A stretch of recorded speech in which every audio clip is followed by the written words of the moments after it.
सुनो बिहार के लौंडा बीट पे छौरा, लोग कहेला ई छौड़ा त भारी तोरा। हमरा स्टाइल बा देसी पर चल सम इंटरनेशनल। तोहरा भाई के रैप लगे बिल्कुल प्रोफेशनल। लोगन के भीड़ में हम अलग ही चमकीला, बोझो पूरी रैप सुनला सब कहलन ई त कमाल किला। हम बानी बिहार के लौंडा बीट पे मचावेली डंका, तोहरा दिलवा में बस जाइए गो लाइकवा का दो झटका।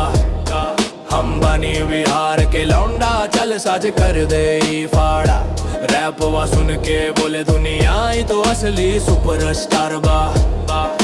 मुहवा पे स्माइल दिलवा में एटीट्यूड, हमारा फ्लो देख लोगन का बदले मूड। देसी से सिटी तक हमारा नाम फैलेला, जैसे रैप शुरू होके भीड़ पूरा हिलेला। कैमरा चालू यूट्यूब पे तू देख, एक बार सुन रिपीट पे चलत रहे से। हम बानी बिहार के लौंडा बीट पे मचावेली डंका, तोहरा दिलवा में बस जाइए गो लाइकवा का दो झटका।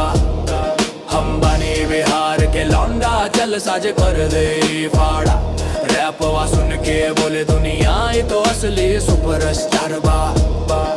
सुनो दुनिया रैप के नया नाम बा, भोजपुरी रैप अब तो तोरा भाई के काम बा।